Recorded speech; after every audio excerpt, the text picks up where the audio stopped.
Welcome once again to Liberty Lockdown. This is Clint Russell. It's Saturday. Thank you for tuning in. Going live, which I rarely do, but this one was so important. I wanted to do it live so that if anybody is watching live and wants to ask comments, feel free to. Today, I am joined by a field journalist for Tenet Media, Tayler Hansen, who has recently discovered, thanks to a whistleblower, that he has been being surveilled for many years by our government. Interesting. Patriot Act has officially come home. Without further ado, where's he at? There we go. Mr. Hansen, what's up, brother? Hey, thanks for having me, brother. Yeah. All right. So for those that aren't familiar, you just found this out, what, yesterday or 2 days ago? I found out about a week ago, and we were just working to get the actual internal document. And then I received the internal document 2 days ago, and I was trying to figure out how to release it to try and quell any legal repercussions that were going to come out. But at that point, I just decided, okay, we're just going to release it. Yeah. Well, so for my audience that's totally in the dark on what we're talking about here, what did the document display? So it is an internal mission statement from the Federal Air Marshals and DHS, essentially. And it displayed that on 18 flights, I was surveilled. 2 of those flights were canceled. This was from 2021 to 2022. And essentially saying that they spent over $100,000 following me throughout the airport with 3 federal air marshals at one time. So between 16 flights, I had 48 air marshals following me throughout the airport and monitoring, tracking basically every single step, every text I sent, every single person I talked to, every time I used the lavatory. They were tracking me, from the beginning of the airport process to the very end of the airport process.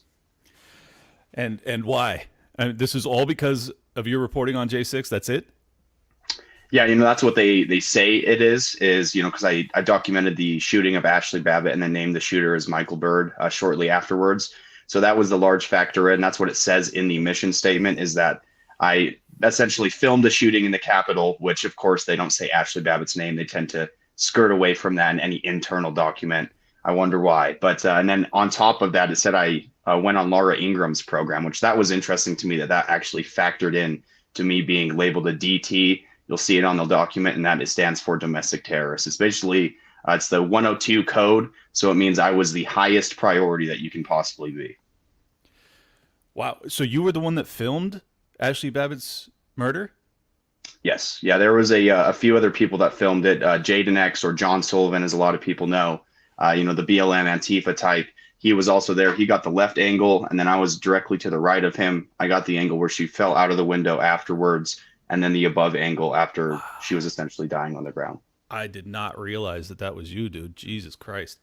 All right. So they're categorizing you as I forgive my ignorance here, but why would you going on Laura Ingraham have any bearing on whether or not you're a legitimate journalist? If anything, that would add to you appearing to be a legitimate journalist. No?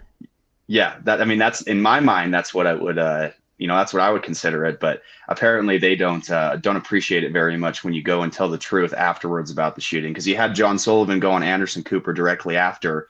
He told a completely opposite story about how she was being violent. She was breaking windows, doing this and that. And then I went on Laura Ingraham and essentially said, no, she was trying to de-escalate. She was trying to help law enforcement throughout the entire process, and she was killed for it.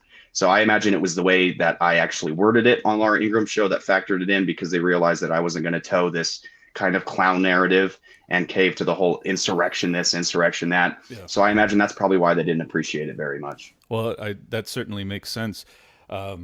It's just stunning to me that they're so brazen with their attack on First Amendment protections. I mean, free speech and free press.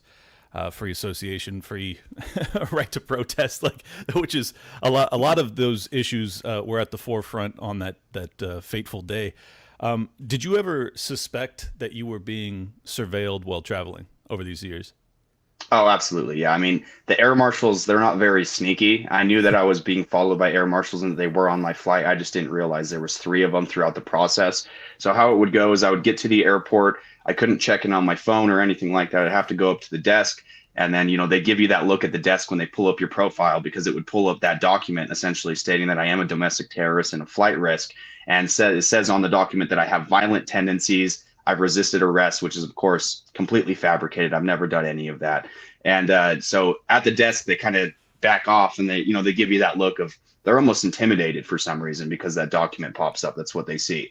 So they check you in. I'd have to get to the airport 3 to 4 hours early every single time. So it would take about 2 hours just for me to actually get my boarding pass, which would have Quad S printed across it when I did get it. I would go through security. That would take about another hour. They'd put me through every single security protocol twice. And then they do a bomb swab, essentially. It's called rapid testing, which you can see that labeled on there. And of course, popped up negative. They're just testing for gunpowder residue, things of the sorts. And then they would actually have a dog walk by and do a whole nother check on you. And then you would be monitored all throughout the airport. You would have to be in sight of an air marshal or multiple air marshals throughout the entire time. If you went into the lavatory before getting on my plane, they would try and make me go through security again, which is absurd. I just generate something in the airport that, it's like I snuck something in my butt or something. That's what they, imagine. But these air marshals, they would follow me all throughout this process. They had to know every text I sent, every call, every person that I talked to throughout this entire process. And then I would get to the actual boarding of the plane once it was time to board. And then they would have another rapid testing station set up with TSA doing it.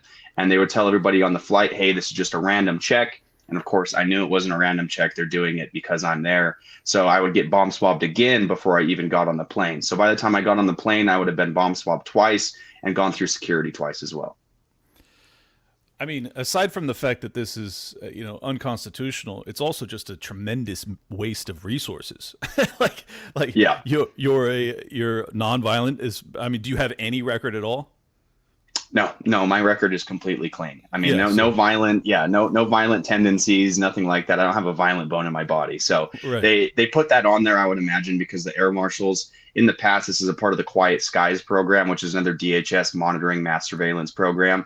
And it's worthless, honestly, at this point, because they're just weaponizing against, law-abiding citizens and Americans like they usually do. The government's great at that. But no record of the sorts. But they would put that on the list for what I would imagine is the air marshals that is assigned to following me, so they don't question anything, because they've had problems in the past with this Quiet Skies program where the air marshals are saying, hey, this is a waste of our time. The people that you have us following, they're not terrorists. They're not dangerous. They're just normal, ordinary people.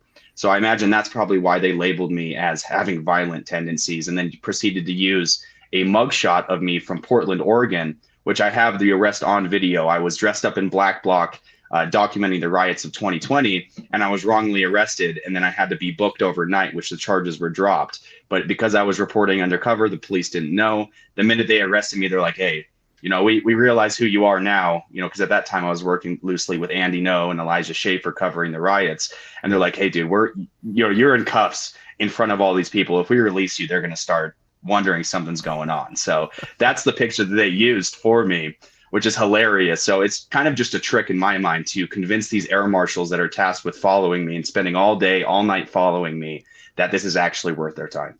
So you're both a alt-right, right-wing domestic terrorist and also a black bloc Antifa domestic terrorist. Incredible. Quite the skill set you got there, brother. All right. Well, this is just horrifying. It's weird because we have so many stories like this that I feel like we kind of become apathetic, or we're just like, well, yeah, this is what we deal with now. But it's the new normal. Yeah, but it can't be. It has to not be. And I'm curious, it seems as if this should be criminal. It seems as if there should be litigation or even criminal charges that can be brought against these people, whoever was responsible for making this call. Have you looked into that at all? Yeah, so I am looking into that right now. We kind of think that they're just going to hide behind the national security issue and just get it thrown out of court as fast as they possibly can. Because, we know the government at this point can do pretty much anything they want under this administration and get away with it. But the thing is about, the Quiet Skies program, I'm not the only one that this has happened to. There are people on that list that I have seen that they have hundreds of flights that they have been monitored. So, they spent about roughly $100,000 just on the fees that it costs to follow me, not including, the operational costs to plan this, the food costs to cover for these air marshals, or the lodging costs. So it was probably well over $150,000 that they spent just on me, but they're doing this to thousands of ordinary Americans. So they're wasting millions, if not hundreds of millions of taxpayer dollars. But I am absolutely looking into litigation, but I'm thinking they'll probably just hide behind the national security issue. Yeah, well, I sure hope not, man.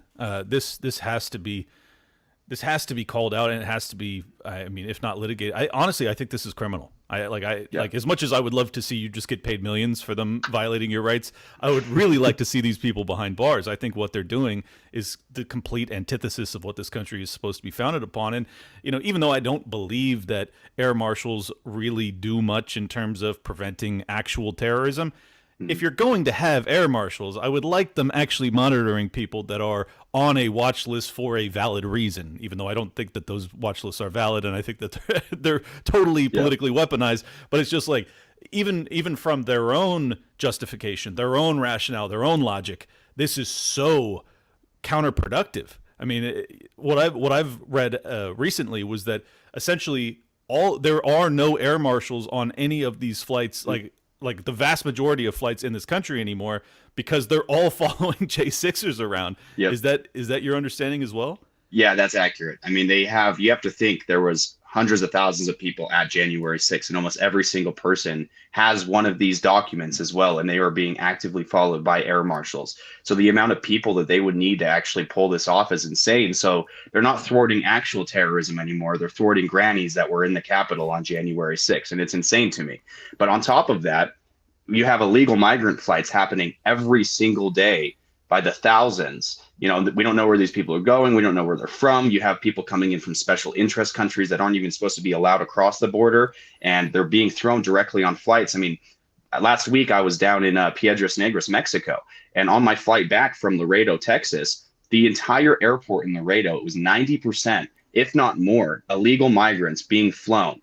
And they had Border Patrol checkpoints within the airport that they would have these documents. I mean, these people literally, some of them, they have no name on these documents. They have no idea who these people are. They don't do tuberculosis testing, any of the sorts, and they throw them on a plane with you. And, they upgraded me to first class out of nowhere suspiciously after one of my videos went viral bashing American Air in Phoenix for this. And they thought maybe, I wasn't going to record another video, but I got an American Airlines rep saying, hey, yeah, like we fly more illegal immigrants out of this airport daily than we do Americans, which is insane to me. And, I look over to my left and I have in first class with me, I have an illegal migrant from Honduras, Peru, I believe, and then Venezuela, all sitting in first class with me, getting the same treatment as me.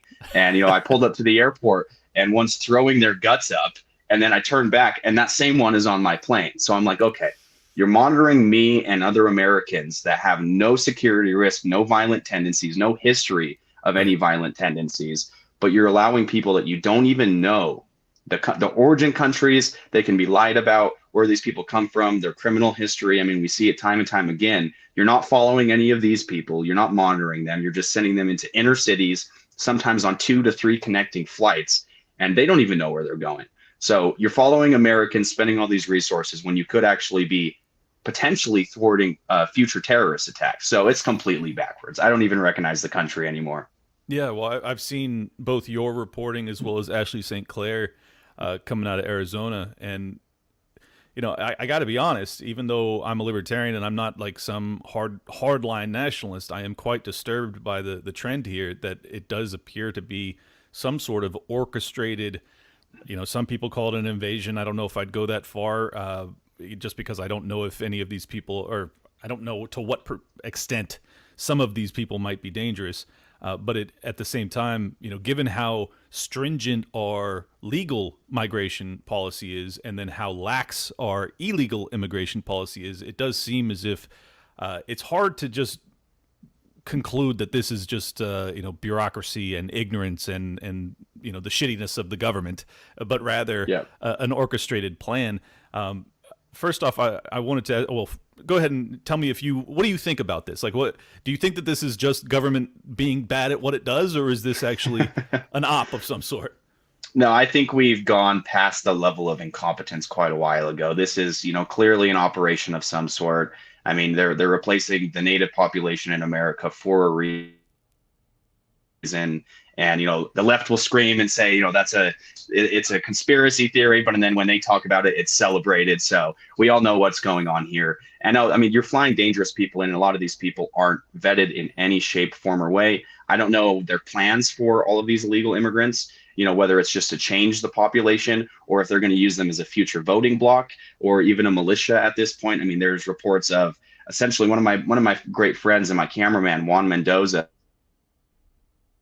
He just recently broke a story where Hamas members and Hezbollah are actually flying into Venezuela, and they are changing their passports. They're learning fluent Spanish, and then they're being issued Venezuelan passports, because what you see in Piedras Negras crossing into Eagle Pass right now is 90% Venezuelans. So they're learning Spanish, getting Venezuelan passports, and then coming through the border and essentially forming militia cells. And Maduro and the way DHS is operating right now is they are essentially prioritizing the deportation of family units, but then allowing single men to stay in the country. So there's definitely something going on. I don't know if this is, the black swan event that people are trying to predict, that's saying that this is going to happen before the election, but something big is definitely going on. And I think these migrants are going to have something to do with it. Just out of curiosity, have you ever looked into whether or not these same categorizations for J6ers have been applied to anybody that was responsible during the Summer of Love riots? I'm glad you mentioned that, actually, because the whistleblower that actually released this document to me, that was one of the first things they told me, is that not a single person from the BLM, 2020 riots, the Summer of Love, or, whether it was Antifa, BLM, or any people that actually orchestrated or participated in these events have ended up on one of these watch lists. So they've done it to every single January 6er, but the people that were actually burning down cities, attacking federal police stations, attacking federal buildings, no, they don't get followed. They don't get monitored, not even close. So it's not happening to them. It's obviously, a thing of just political persecution at this point. They're doing it to the right because they can. The left, we've said this for a long time, the left knows how to use power. The right doesn't know how to use power. And this is a perfect example of the left weaponizing the DHS and the DOJ and essentially using it to further their goals here. Yeah, well, I'm not going to lie and say I'm surprised, but still, wow. Like the fact that none of them, but all of the J6 folks, it's just incredible. Some people might look at Congress and say, well, there's a Republican majority over there. What the fuck are you guys doing? What do you say to that? The uniparty is a beautiful thing. That's what I say is, these people aren't in office to work for you. They've proven it time and time again. They'd rather fund foreign wars and then get back-end payments from Ukraine in their offshore accounts. So that's what these people are doing. They don't care about you. They're not elected to represent you. And it's a sad reality. I was hoping that my document, due to me being a reporter, and I've been a reporter for over 3.5 years now, I've broken huge national stories. I figured, hey, maybe this will spark a conversation in Congress, but of course not, right? No congressman has reached out to me on behalf of this document being released. So it's very obvious that I would say almost every single congressman is compromised here. Whether we have the majority in the House or the Senate, I don't think it's going to make a difference. They're just all interested in funding foreign wars and getting back-end payments from them.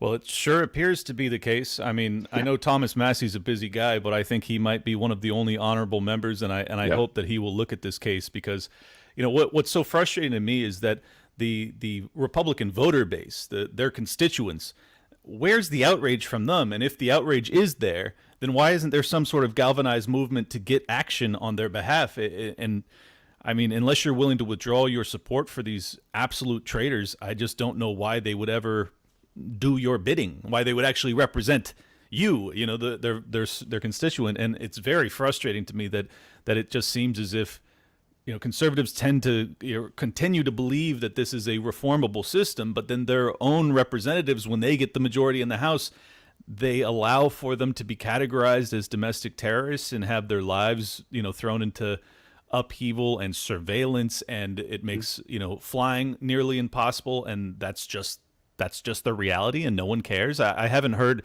basically anyone other than independent media cover this story. Has any Maine corporate media reached out to you to try and discuss this?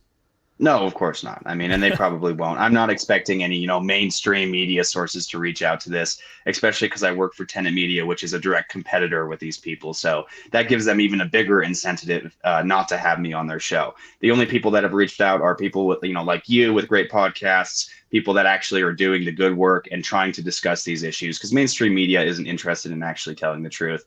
And they've proven that time and time again. Yeah, well, I'm not surprised, but I'm still disappointed. This is absolutely amazing. Did you ever confront any of the air marshals? No, I never actually confronted one. I had a suspicion that one of them was an air marshal. This is the closest to confronting. A guy sat next to me on the plane and immediately started asking me about January 6th. So I was like, okay, I gave him some tea on it because, anything that I've stated or reported on January 6th, I haven't talked about publicly. So, you're not going to get any information out of me that you haven't heard before. I'm not hiding anything. Right. I've been very open about it being a reporter that was on the ground. I would say some of the most open. I've released, almost all my videos and kind of exposed, multiple things in regards to January 6th. So, he was sitting next to me on the plane, immediately started discussing January 6th with me, and I was open to it. I was like, yeah, sure. I'm friendly. I'll talk to you about January 6th and my reporting there. And, he was asking me if I, took anything like that, like some of the other people. He referenced the Nancy Pelosi laptop going missing. And at that point, I was like, no, dude, the worst thing I did was filmed videos. That's about all I did on January 6th. I talked to people on January 6th. I filmed the videos, and that's the furthest extent that it went to. Well, for those that are watching, I just want you guys to know that StreamYard now makes it possible for X or tweets to go live here, so I am able to see these. And William says, listening to this makes me scared about my children's future. No shit, William. This is why I cover this stuff. Yeah, I'll add on to that comment because there's actually a case of a baby being added onto the Quiet Skies program. So this is how absurd that DHS in this program has gotten, is they're literally labeling babies, throwing them on this quad S list. So you should be scared for your children's future. That's the sad reality of it. But the only people that have the ability to change the way and the trajectory that this is going is American citizens being so loud about it just until the point where they can't ignore it. Yeah. And I think we've reached a point of no return, but there is some accountability that can be had.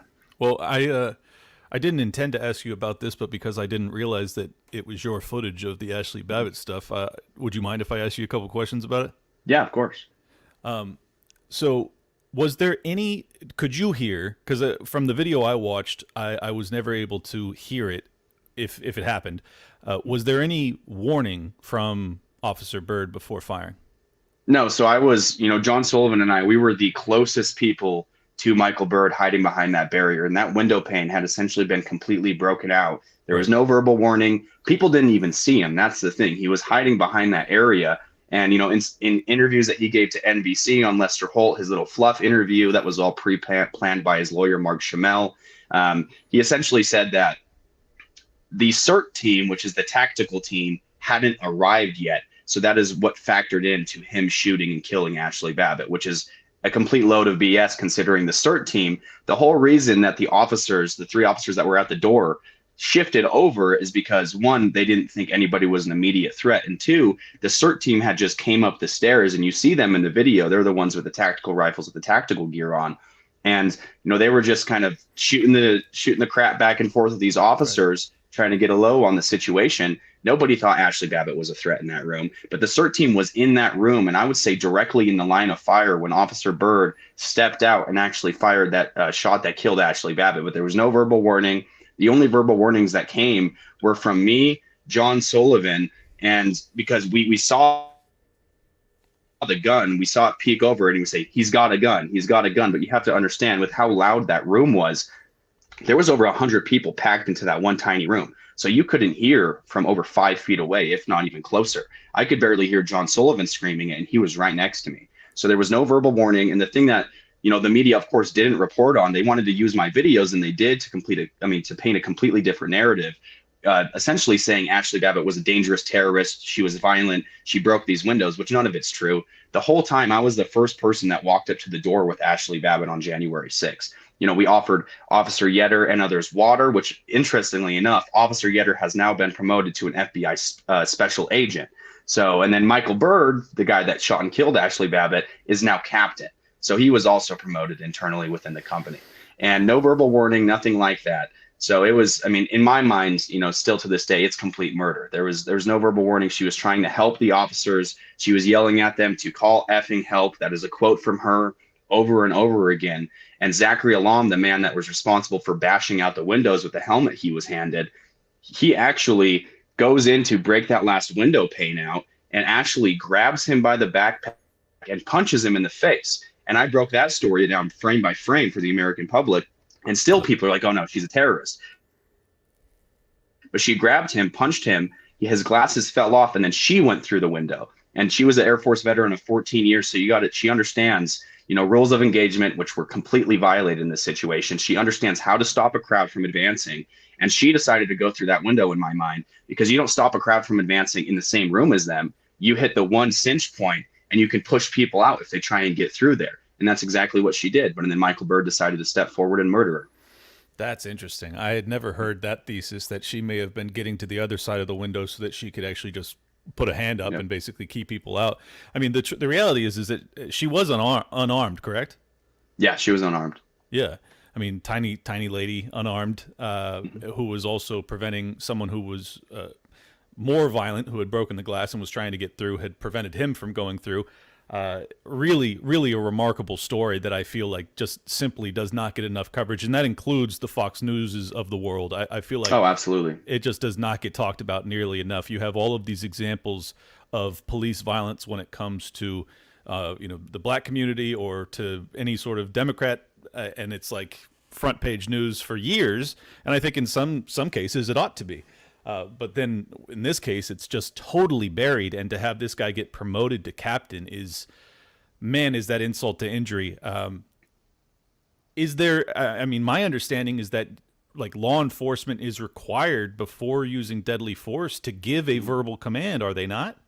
Yeah, absolutely. Well, it's required within the rules of engagement. You have to try and de-escalate. You have to try and give them a verbal warning, which Michael Byrd didn't do any of. And of course, he lies through his teeth and says he did, but there was no verbal warning there. And conveniently, the security footage is gone from that area. They say, oh no, cameras didn't exist. So you're telling me that the camera that I looked up and saw wasn't there that day. The camera that I've had internal staffers from the Capitol confirm that is there wasn't there that day. So, you have Mike Johnson releasing January 6th footage. And granted, yes, some of that is great footage that he released, but they aren't releasing the full archives for a reason. They've gone into the system internally and scrubbed some of these videos out. And that includes the hallway that Michael Byrd shot and killed Ashley Babbitt. They don't want that footage getting out because it disproves every single thing that he gave on that interview. And to touch on the point of, if Ashley Babbitt was black in this situation, let's be honest, it would be a completely different story. But they withheld the identity of Michael Byrd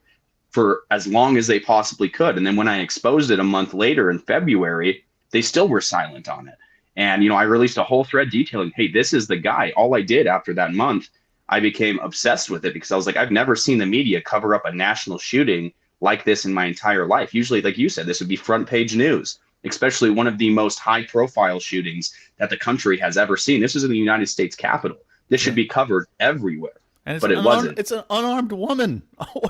What the fuck is happening to us? We're so divided by identitarian politics that like cops can shoot unarmed women point blank in the neck with no verbal warning, and we're all to just like accept it because of what, her privilege? Like, what the fuck are we talking about? It's to tack onto it, Michael Byrd raised over $100,000. So after the shooting, he was quite literally rewarded over $100,000 for this. And to add on to even insult and injury, you had Adam Kinzinger, who was sitting on the board of the January 6th committee, which we all know now didn't investigate anything. It was a big fluff show.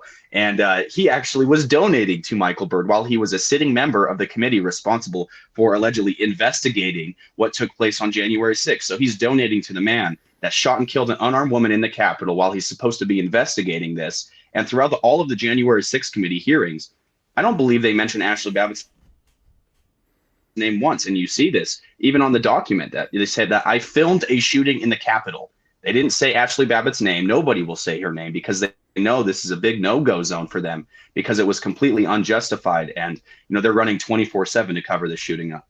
Wow.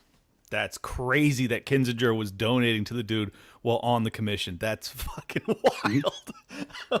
It's completely backwards. Yeah, I mean, talk about a conflict of interest, scumbag move. Unbelievable.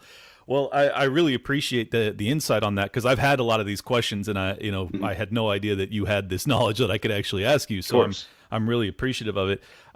Is it true that Nick Fuentes has also received the same categorization? Because I've heard his stories. I just don't know if he's under that same watch list.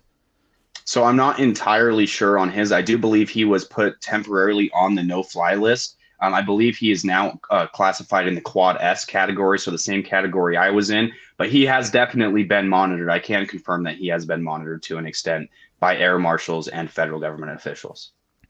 Is there any chance that there could be a class action from everybody who's being dealt with in this fashion? I mean, it just seems like maybe there'd be strength in numbers, but I'm sure if you guys were to even speak to one another, they'd probably consider it domestic terrorism and, getting to game plan together or whatever.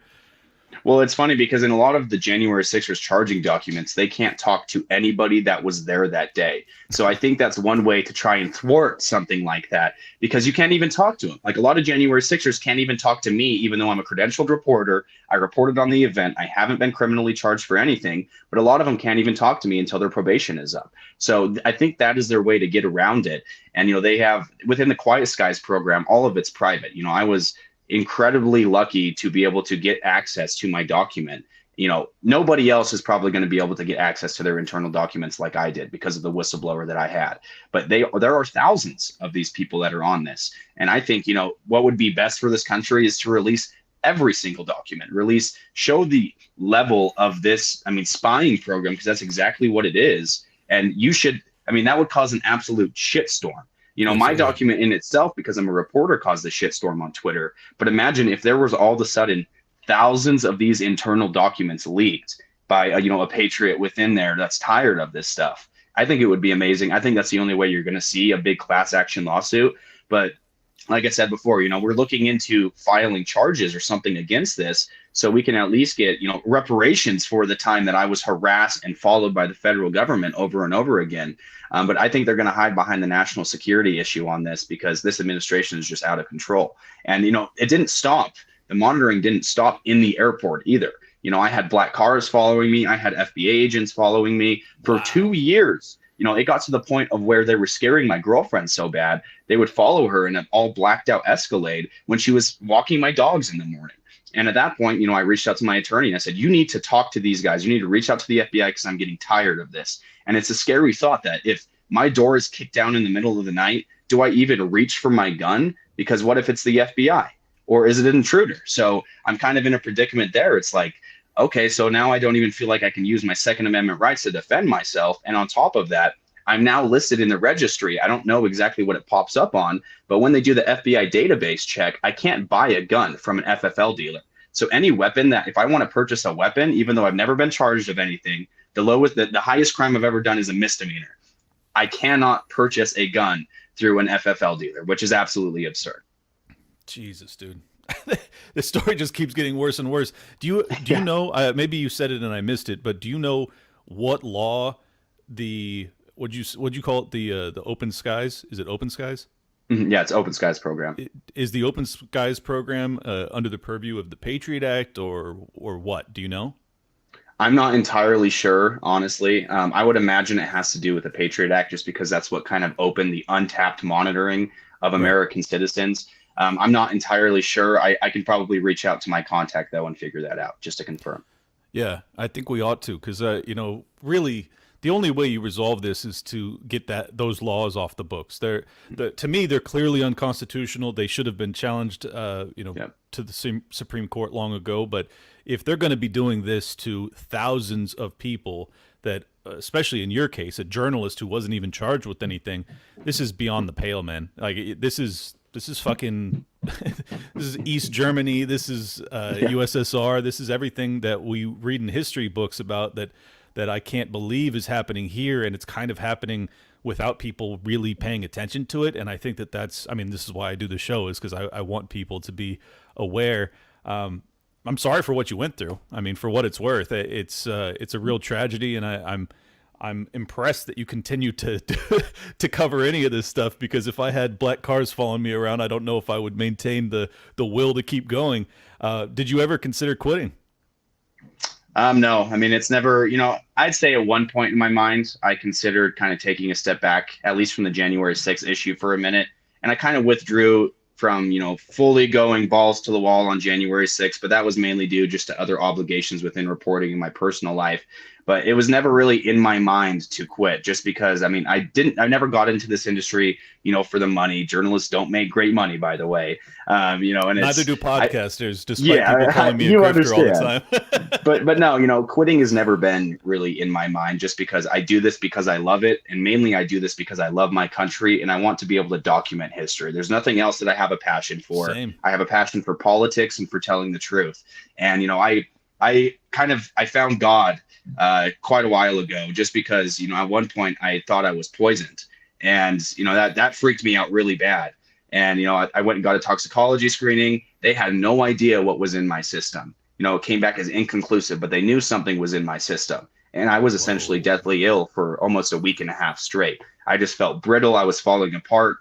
So that kind of scared, the fear of God into me. And, I came to Christ. And then ever since then, my intentions and the direction that I'm going has just gotten stronger, because, I've accepted, I'll probably die, but before, I'm 23 right now, I'll probably die by the time I'm 35, and I'll probably be black bagged by the CIA or something along those lines. But I've fully accepted it. My family's accepted it, because I refuse to stop regardless of the persecution. And, my mindset on releasing this document was like, okay, they're going to try and probably charge me or raid me for releasing this internal document, because that's a big no-no, exposing them to this level. It's like, okay, what are you going to do? You're going to throw me in a jail cell. You're going to make me more popular. You're going to give me more time with my Bible. Okay, I see that as a win. So if you want to do that, feel free to do that. I've gotten to the point where I just don't care anymore. I'm trying to fight for freedom and for the truth of this country. Well, respect, dude, and that's how I feel too. Even though I said if I had black cars following me, I'd probably stop. The reality is I probably wouldn't, because, like, if I do, then I then forevermore my progeny, my nation, my liberty on this planet is basically imperiled. And if the people that actually care about liberty get scared and don't speak out, then we're absolutely doomed. So I really appreciate that you continue to fight the good fight. And I really do hope that whatever law allowed for this to happen gets repealed, and whoever is responsible for doing it, given that in my humble estimation, or not so humble, it is clearly unconstitutional and criminal, they ought to be serving as much time as the worst offenders on J6. I think what they've done is absolutely, backbreaking to the foundation of this country, and it is putting fissures in our civilization, and these people deserve to be punished. So let's hope that happens. Go ahead and tell my audience where they can follow you, and then we will transition to Josie, the redheaded libertarian. Awesome. Yeah, everybody can find me and my work at Tayler USA on Twitter. That's where I primarily post everything. It's where I break news stories. It's Tayler, spelled with an E. It's the correct way. I don't care what anybody says. And you guys can follow at Watch Tenant Now. That is the organization that I report for. They're great. Tim Pool's Culture War is on there. You have a pretty great lineup there. So that's where you'll see all my exclusive reporting. Love it. Appreciate your time, Tayler. Everybody that enjoyed this interview, please do share it around. This is a really important story that I don't think is getting nearly enough coverage. Hit a comment down below, hit that like button, and subscribe. Enjoy the rest of the show with Miss, wait for it, Josie, the redheaded libertarian. Soon for the interview with the demonic pinup calendar herself, Mrs. Josie, the redheaded libertarian. Before we do that, give me 60 seconds. Health insurance is confusing, expensive, and frustrating, and claim denials are becoming more and more common. In fact, 1 in 5 Obamacare claims were denied last year. That's just simply unacceptable. The headache of health insurance is exactly why Crowd Health was created. It's not health insurance, it's a better way to pay for healthcare through crowdfunding. So stop sending money to big insurance companies who profit off of not paying your bills and check out Crowd Health. The insurance process can be confusing as hell, and that's exactly why Crowd Health exists. For $175 for an individual or $575 for a family of 4 or more, you'll get access to a community of people who are willing to help out in the event of an emergency. You'll get access to telemedicine visits, discounted prescriptions, and so much more without doctors' networks getting in the way. And of course, you'll join the crowd, a group of members just like you who want to help pay for each other's unexpected medical events. Let Crowd Health help with your healthcare needs. Get started today for just $99 per month for your first 3 months by using code LOCKDOWN to joincrowdhealth.com. Again, that's joincrowdhealth.com, promo code LOCKDOWN. Crowd Health is not insurance. Learn more at joincrowdhealth.com. That's joincrowdhealth.com, code LOCKDOWN. Enjoy the rest of the show. This is Clint Russell. Thank you guys so much for tuning in. Today, we are going to be covering the Maine ballot removal, or Trump removal from the ballot, I should say, and we are joined by the Nephilim Queen, the demonic calendar-esque Miss Josie, the redheaded libertarian. How you doing? Good. How are you? I'm good.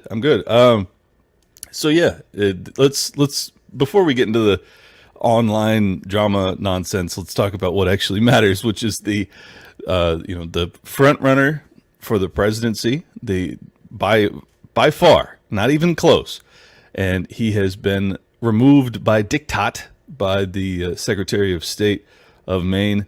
You are the constitutional scholar, are you not? Lay it out. How are they doing this, Josie? Oh, they're doing this based on states' rights. However, they don't have this right because this right is laid out in the Constitution already. So what they're doing, they're violating the due process clause of the 5th Amendment and the 14th Amendment. Yes, that 14th Amendment, that same 14th Amendment that they're using to say he did an insurrection also has a clause that says that you have a due process when it comes to all of this. And that also says that due process is left to Congress. So this is, so they use the third clause of 14, and the due process clause, I believe, is the 4th, and the leave it to the Congress clause is the 5th. So they're violating both of those clauses while they're doing it. Also, obviously, the due process as an American citizen, because he has the right to run for president under the 9th Amendment. So they're violating that as well. And they're also violating, every single entitlement he has when it comes to the 6th Amendment. There are 8 of them. So Jesus. They're violating just everything in the Constitution to say we have the right to do this as a state, but they don't because of the supremacy clause that says you don't have this. Interesting.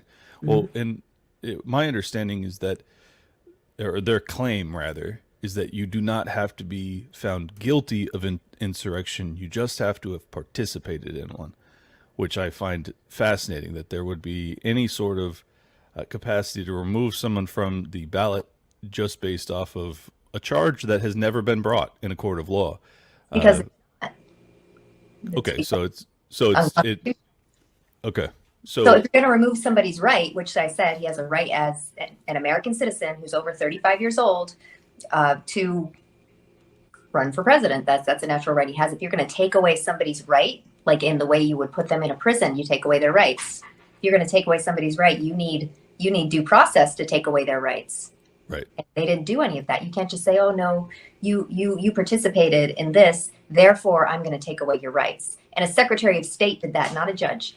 So, and then when it came to Colorado, it was the whole Supreme Court did that because, well, not the whole, sorry, there were 4 out of 7 that did that, but that's also going to be overturned. And I have theories on why they're doing this. It's because they want the Supreme Court to either A, get involved, and if they get involved, then this means that they're that they can say, okay, look at these are Trump judges. Now we have to pack the court to make it even. So that's one. And 2 is that they might be relying on the Supreme Court's precedent that they don't like to get involved when it comes to states deciding their own elections. So there's 2 different ways that they're looking at this. They're just playing their cards at this point. Yeah, no, I think that's right. It's pressure from above, pressure from below, as Sam Tripoli is fond of saying, and it does appear that that's the deal. Like they're going to Like whatever the pressure that they're applying here, it's a couple steps down the road is the actual game plan. And I think that packing the Supreme Court is very likely that. Is there anything that can stop that? The Supreme Court can stop packing the court. Yeah. That would go down to Congress. Congress can decide whether or not to pack the court. But the Supreme Court, they could try to stop that using the separation of powers. There's supposed to always be a struggle between the powers, between the Congress fighting with the Supreme Court and the executive, and the Supreme Court fighting with. There's always just supposed to be this pull, this frame. So they could argue something against that and say, no, you can't do this. This is unconstitutional. Or they could argue for it and then rule on it, which would be the best case. Otherwise, past precedent shows that they can add judges. Though last time they tried to was for FDR when he wanted to push through his New Deal, and it was unconstitutional, so he threatened to pack the court. Oh, and he also wanted to, I think, run for a third term. Yeah. But let's run a clip from the lady who made this call. Very detailed decision. We lay out why under Maine law, the Secretary of State has the authority, indeed the obligation, I'm duty bound to make this determination. I laid out that the record demonstrates that, in fact, the events of January 6, 2021, which were unprecedented and tragic, were an insurrection in the meaning of Section 3 of the 14th Amendment. So, yeah, she has decided, in the backdrop, for those that are only listening, you can find pictures of her smiling ear to ear with both President Obama and President Biden. And this lady is quite clearly a political actor. What's hilarious about it is that there's some other photos of her jogging, and on the t-shirt it says like democracy defender. And I think that it's never been more clear that to them, democracy, or our democracy, is about exclusion. It is about excluding anybody with a political belief system that is outside of the progressive worldview. I just don't know how you recover from having so many political operatives that are in these positions of power, that all across the 50 states, you've got probably half a dozen or more, probably more, of these types of folks that are in these positions that are all trying, not only are they trying to make their name in the progressive, media pundit landscape, but they're also, if they're successful, I'm sure all of these people expect that they will be, elevated to the next rung of power, because they're good little foot soldiers for the regime. Just any thoughts? I've always argued for states' rights. I knew that as soon as they captured the federal government, it was going to be a top-down with a bottom-up approach on how to capture everybody else. So it's the walls are closing in everywhere. So that's always my argument, is that you're going to have to get to a state. I could see a civil war between states happening sometime in the next 20 years for sure. But get to a state that represents your values, absolutely, because there's bad actors that are everywhere, and they're going to come for you. They're going to come for your kids. Yeah, well, they already have been, but I think that if you no longer have options at the presidential level, we are in serious trouble. And I'll pull this up real quick, just to transition us briefly into the insanity.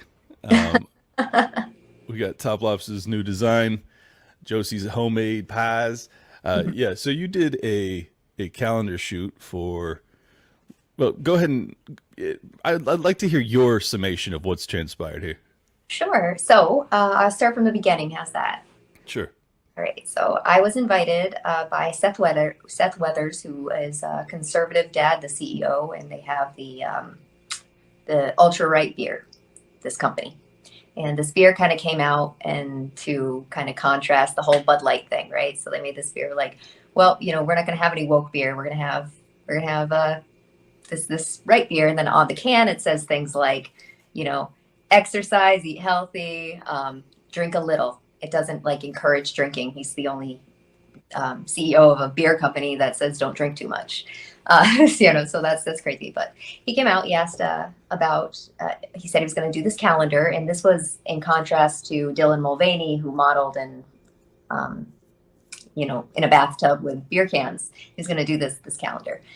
And he wanted me to do it. He was going to ask 9 other women to do it. And I said, yeah, sure, I'll do it. I was given the option to model in a swimsuit, which I declined because that's not my brand. That's not for me. That's not what I do. The women who did it were beautiful and they tasteful and and it was also Riley Gaines, who's known for being a swimmer. So it's like, yeah. So Riley Gaines, who is a swimmer, modeled in a swimsuit. I'm an award-winning pie baker. I modeled with a pie. I mean, this just seems so harmless to me at all. But so anyway, calendar comes out. I actually don't share my picture for the first couple weeks of this calendar when it comes out. People were asking why there was such a delayed reaction. That might be part of it. I took a couple weeks before I shared my picture. And so then the way I shared it, it was Christmas Eve, and I shared me opening the calendar to my page, and I had like sleigh bells playing, and because it was Christmassy and it was festive, and I was just fun and having fun. So anyway, like go to bed, move on with my life. It's just a tweet. I don't really think about it a lot after that. Wake up the next day to just a firestorm, and it's this guy. I'm not going to actually say his name because I don't want to give him any more attention, but he's this failed rapper who didn't open for Trump. Trump didn't want to open for him. I don't really know the story behind that, but former guest of the show. If anyone wants to figure it out. Yes. So anyway, he called, I'm opening it up and he writes, "This is demonic," and sends it out. Okay. And I'm like, what? So it comes down to my calendar. I'm Catholic. I've my whole life, born Catholic, baptized, went through all the sacraments, and I go to church, and I've got a crucifix on my wall, and I've got them in every room of my home because that's how I was raised, to have a crucifix in every room of your home. And I didn't think twice about it, but my crucifix was in my picture because it was my kitchen, and I'm cooking a pie in a sundress in my kitchen. Didn't cross my mind, like, at all, that anybody could read into that as anything other than the fact that I'm Catholic. So anyway, a firestorm just erupts. And I mean, it just spread like wildfire. And it was mostly, I got to say, like being on the receiving end of most of it, it was mostly good feedback from people saying, this is stupid that people are so worked up about this. So they kept moving the goalposts because it didn't get a lot of good response calling my picture demonic for being in a sundress in my kitchen with a cross on my wall. So then they were saying, well, it's the fact that it's adjacent to the other pictures that makes it bad. But then they go back to saying, no, you were doing softcore porn, So nobody could really figure out what was making them mad. It was everybody with different things about what was making them mad. But a lot of it was centered around just me being Catholic and having a crucifix. And so, it's like, should I have, like, I didn't cross my mind to even have thought to take it down because it's my home. Seth didn't ask me to take it down because it's my home. It wasn't even on our radar to ask to take it down because it's just a fixture in my home, like anything else. It wasn't, put up it wasn't there like I had a big, exactly. It wasn't a prop. It's my home. So it wasn't like I had a big, picture of like pornography on my wall. They were like, yeah, we should probably take that down. It was Christ on the wall on the crucifix. So there was nothing. It wasn't even a blip on a radar that anybody could have thought anything about it. To Steelman, their side, their claim is that you should not be presenting anything that's, temptation that is being, adjacent to God, I guess.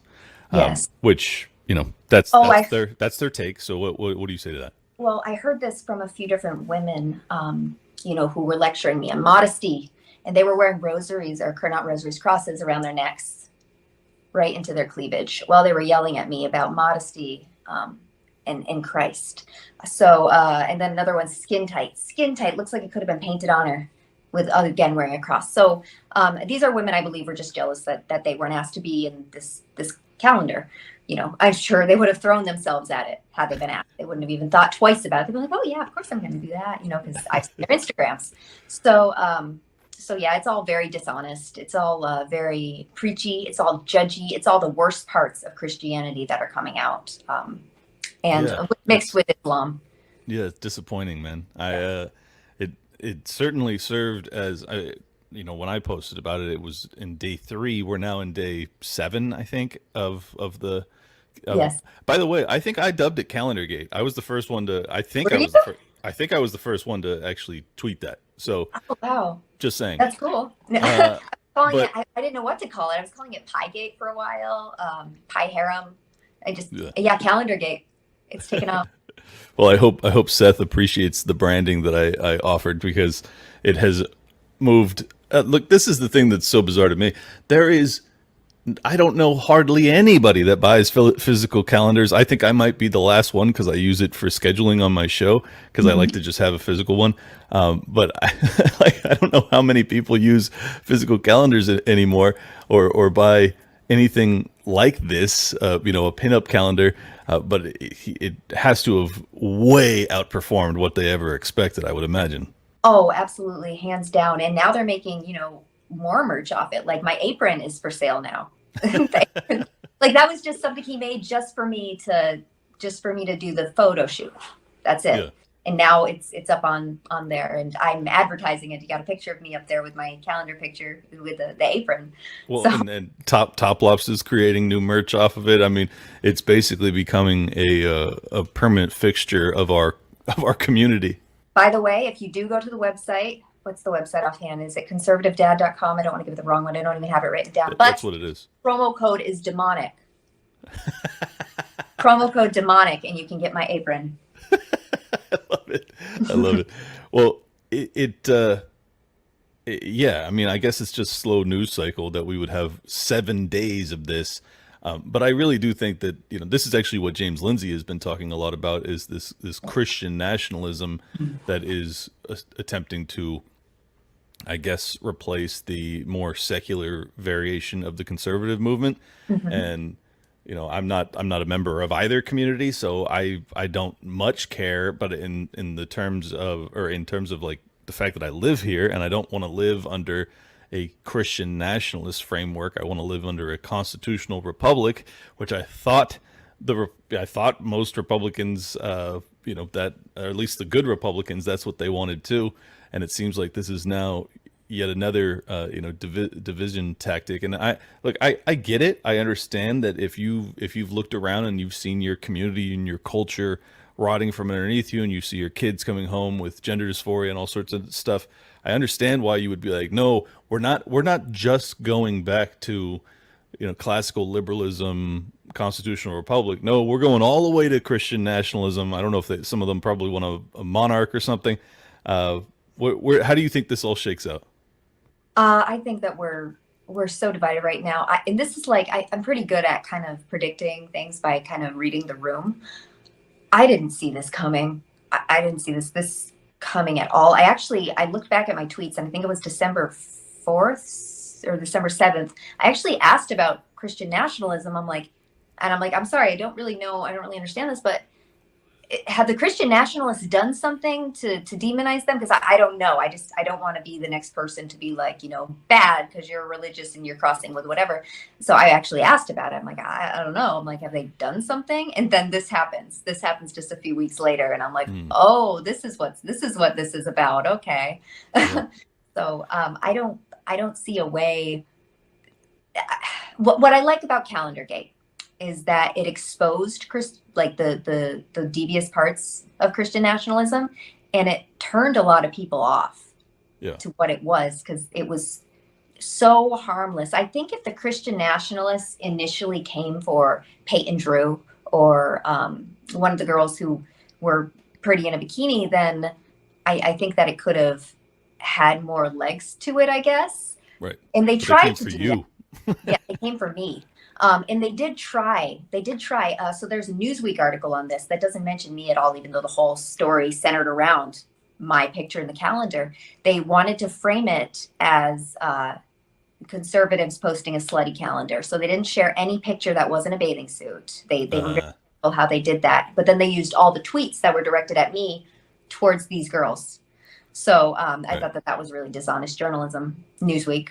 I'm So stunned. I'm stunned that a journalist would be dishonest. I can't believe it. yeah, it was a woman. Well, even worse. I would never. I would never assume a woman might lie. A woman journalist, God forbid, much less a woman Secretary of State in Maine. Yeah, they would never. Mhm. But look, it's so like stunning that this is the divide. And I think what's fascinating to me is that libertarians are guilty of this. Usually we're usually the ones that are gatekeeping ourselves into oblivion, and we're, oh, you have difference of opinion on abortion or the immigration issues, you're not a libertarian. Like that's normally how we treat one another. I hadn't really seen this to this scale when it came to the GOP. The GOP to me has been a fairly broad tent, and they don't really infight. But what it does strike me is that this is kind of the influence of the kind of progressive left. It's purity testing to the hilt, and canceling publicly anybody who does not abide. Do you see any correlation with that? Yeah, can you hear me okay? I'm in a hotel and the fan just kicked on. Yeah, it's all right.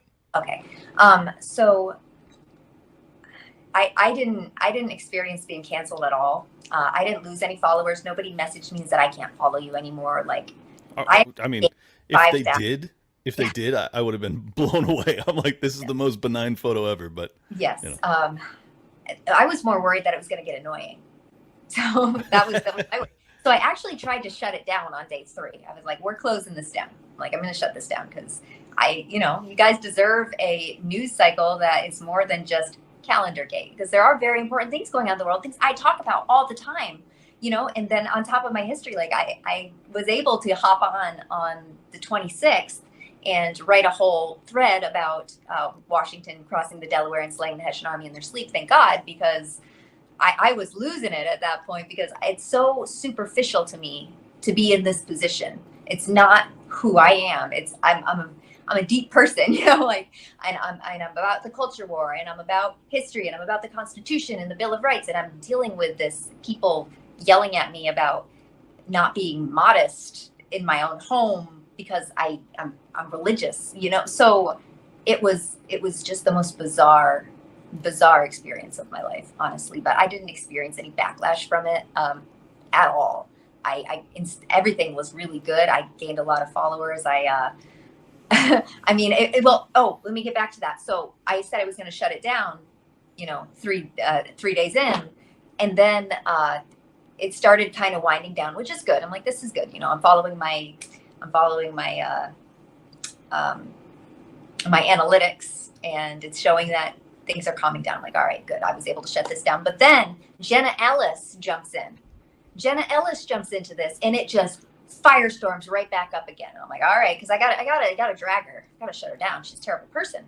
So Well, for those that aren't familiar, who is that?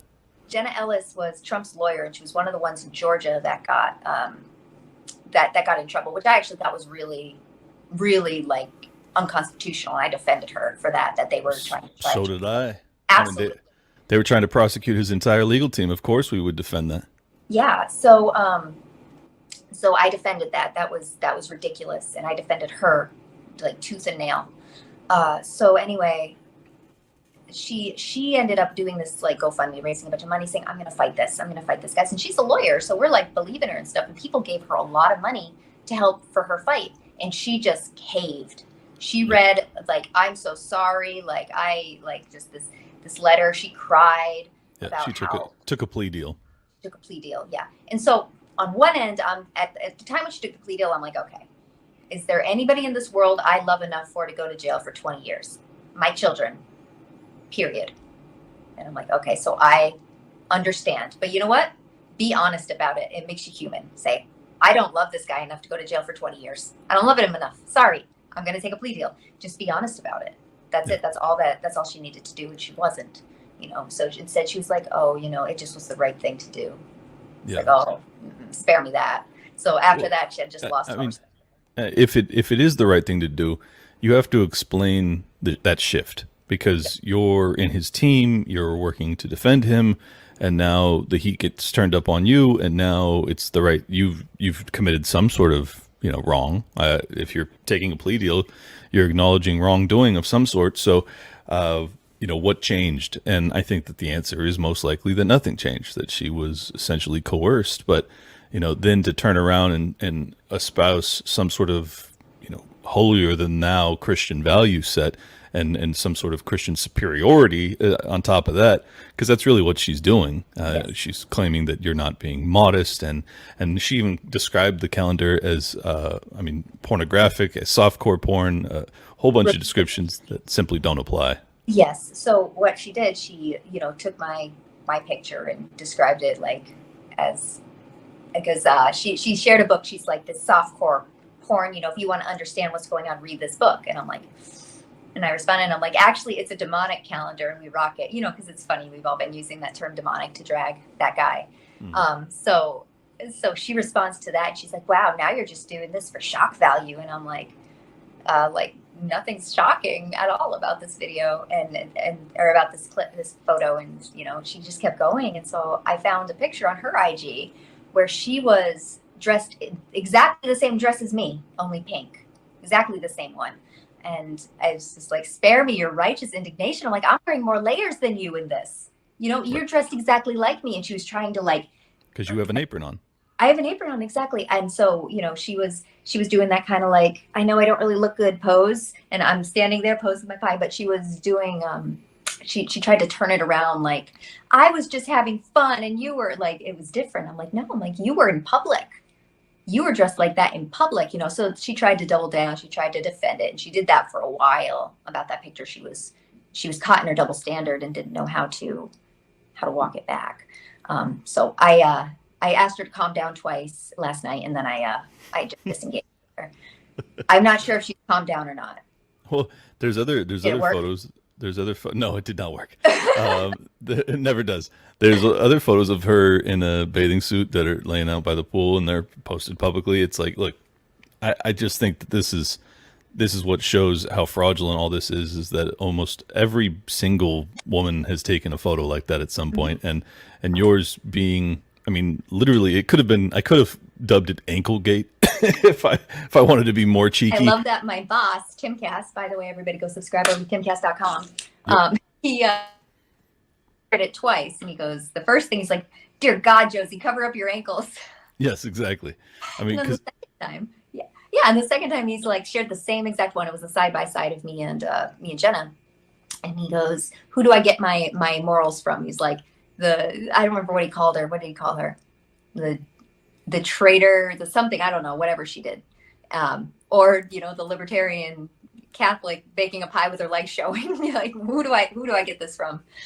It's all so ridiculous, man. I cannot believe that this has transpired or that it's persisted like this. I thought maybe it'd be a day news cycle, especially given what we're dealing with. We are dealing with just absolutely civilizational wide issues, systemic, major issues, economically, culturally, just civilizationally, legitimately, and somehow a physical calendar became this controversy. But it's not just you.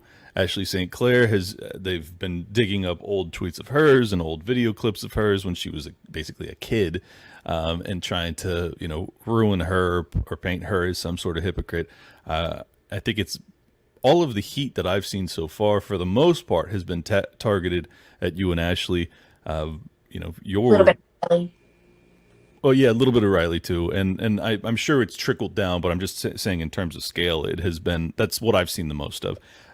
Do you think that why has it been you two? Because at least with her photos, she reenacted the Dylan Mulvaney Bud Light in the bathtub one. So I can understand why people would say, okay, that's inappropriate. But if you understand the reason that they did it that way, then it makes perfect sense.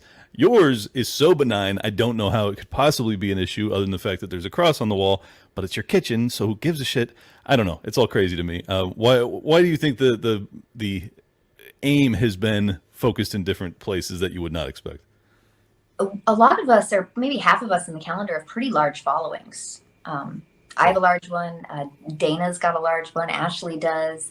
Kim Glasik's got a large following. Riley. They did come mostly for the women with the larger followings. They didn't really come for Peyton. they did share a picture a lot, but never came to her directly. And she would have what I would say is the most risque of all the pictures. Sure.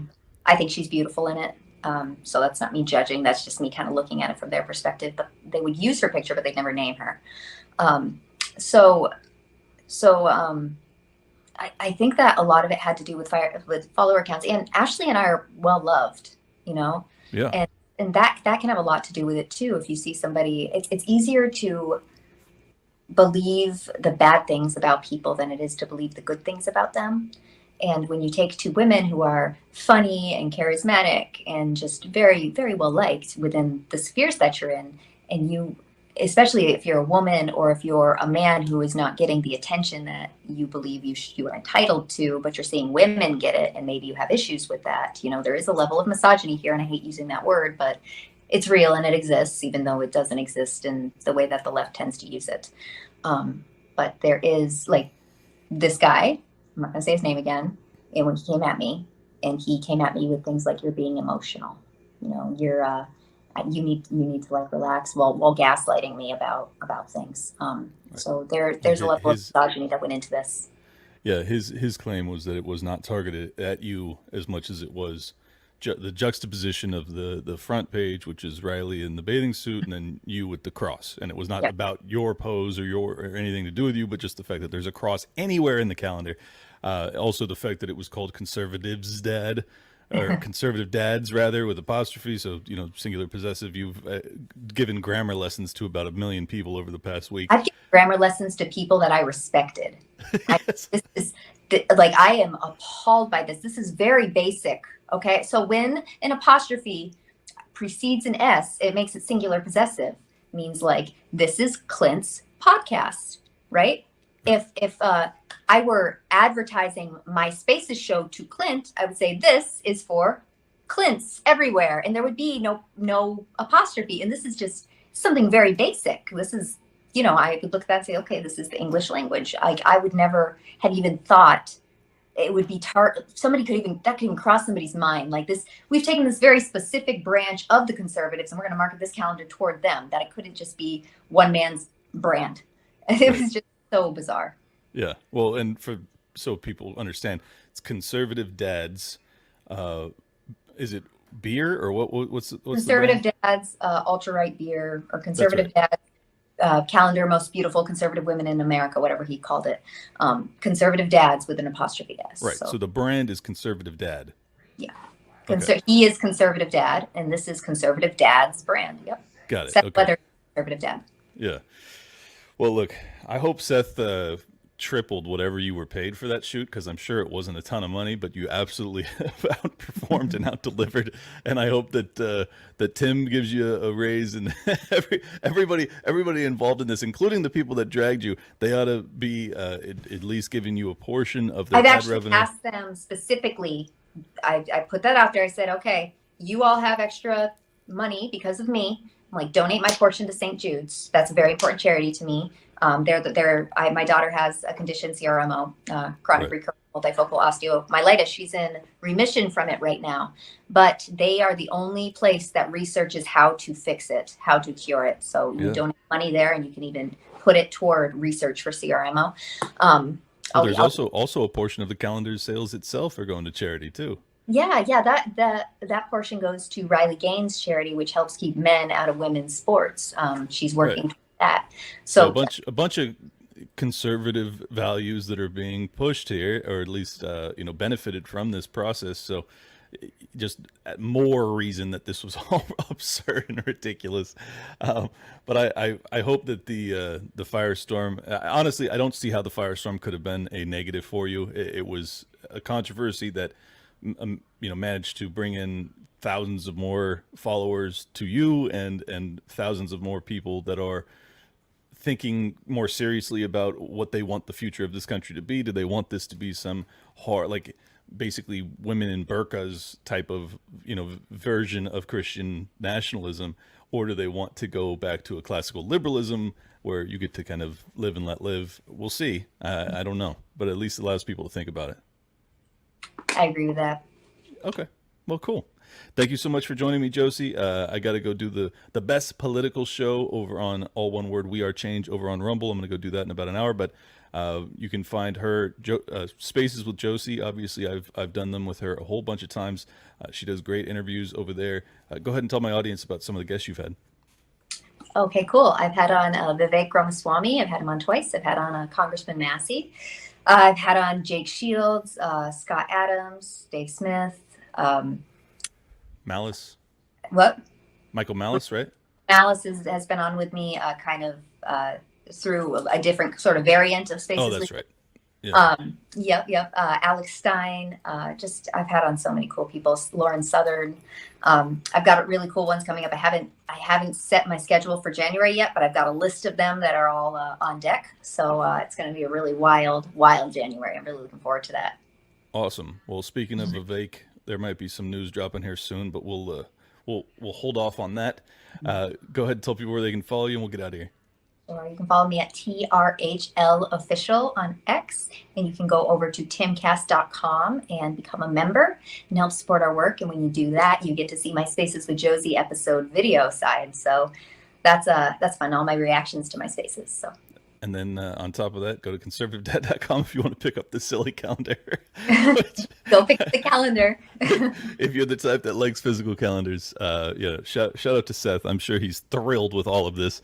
But yeah, I think that I love the way you handled it because it was very humorous. I mean, your digs at people are really brilliant. You've been doing this for too many years for people to come at you sideways, especially over a benign photo shoot like that. So they all made a huge mistake, and I think that they suffered terribly.